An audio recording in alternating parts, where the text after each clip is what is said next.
On my honorable Kennedy or Agyapong, before I be video no, was say social Net2 no more program be Monday or Wednesday. Na program the DNA that's why the seat. Na sa the seat program no na nipa na o host no na efe Justice Kwaku Annan. Na the seat no the year the seat no etim be trendy the whole Ghana ni say Honorable Kennedy or Agyapong or you shoot the seat no and now or the Xposed as for fake no as for na omo e fake no the seat so and Honorable Kennedy or Agyapong or then o you shoot ya or the Xposed omo empo ye betimi aka say after say or yes Xposed no nyema kakra bi eba down na Honorable Kennedy or Agyapong say the seat program no we gunu adenti ogunu a o ma mu ihe video no mrazia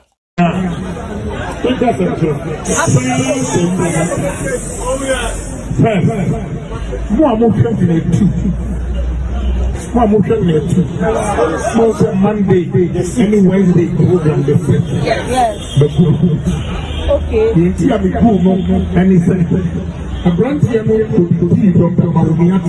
Oh. One year on Net2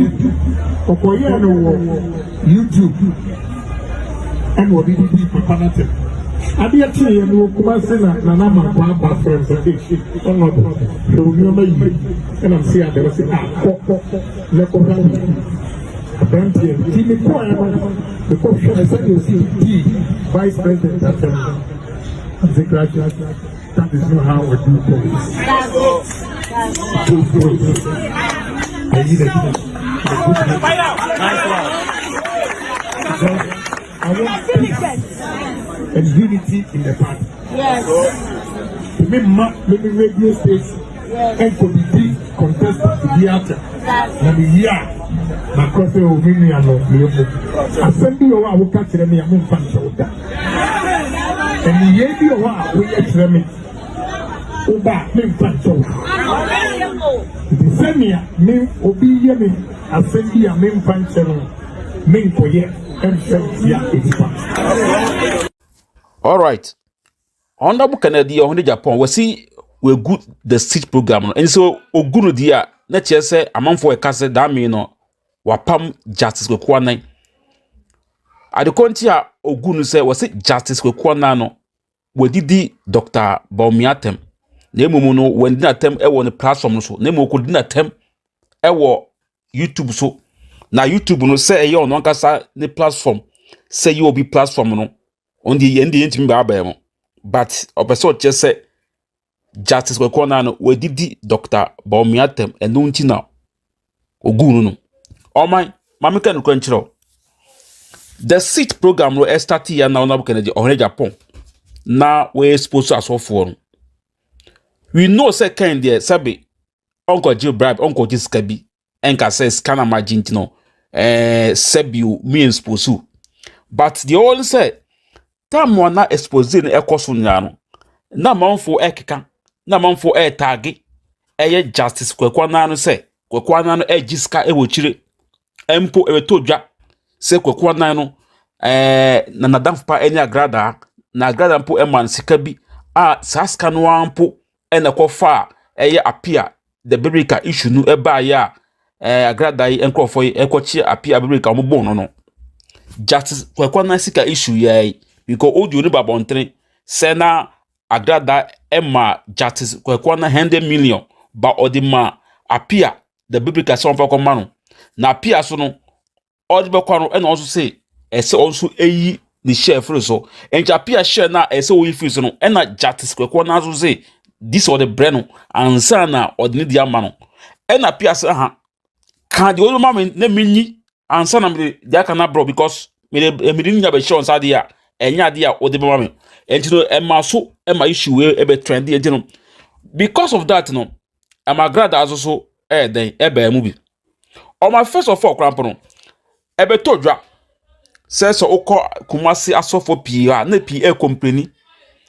o my PA company say Justice Kwaku Annan no o gigi esika wo wa no small boys bi no ma fro masa okay say abeto manim say one fast sika say amamia enye me Xposed. And to people are saying say no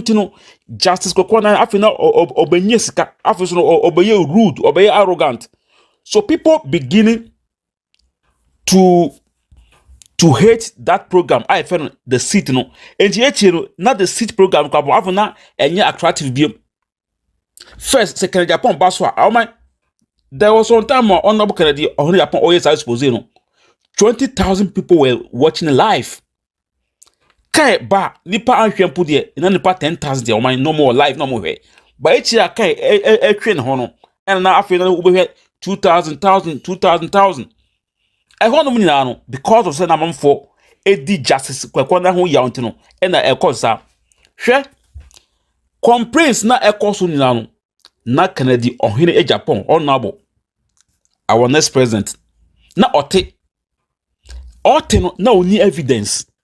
Omotini yo. Omase so na edin komochi. Otini na ba no only evidence. Uja say na only evidence eche say ampa say asemo omo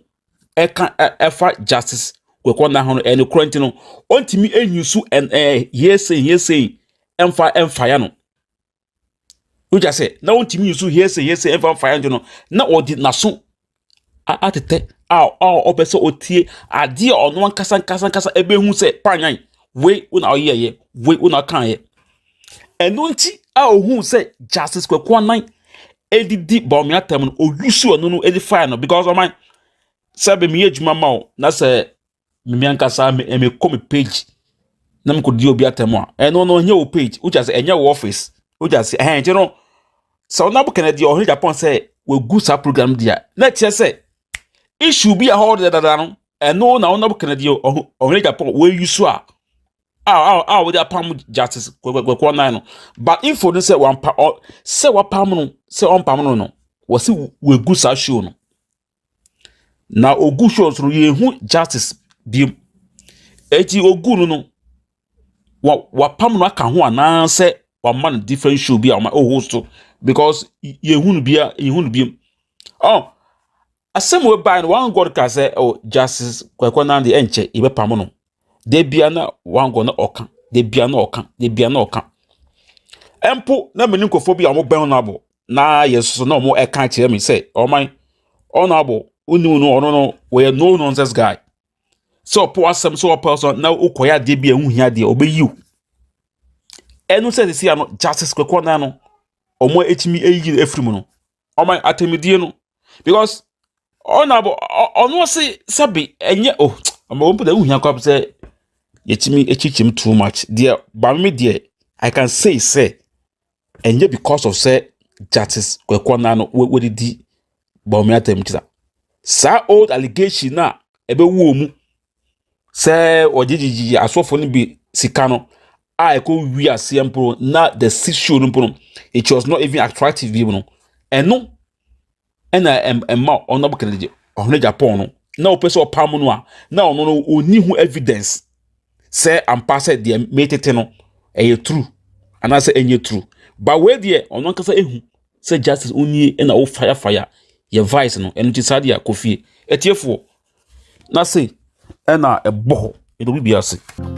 Onyadofo de ne wo haw de ne wo adwendwen de ne wo kodan na edan na wasiewie na wo penchensen papa de aboso anadan a wotimo na senso to a enwuno enunti ama wonna akwakoye bisi basa ene enne me de asempa enam Net2 things ebie wo mo ensem de amasan krofo ni nyina se tutumi kana bra wo mo akache na wo mo so wo haw no ano emfa ema enunti fa wo mo number e wo screen no eso na ene wo mo endi eye kasubo sase wo madwuma so aninti no adansifo womo atum Net2 things ana womo adwuma edanso na wontu sika engu da biara eda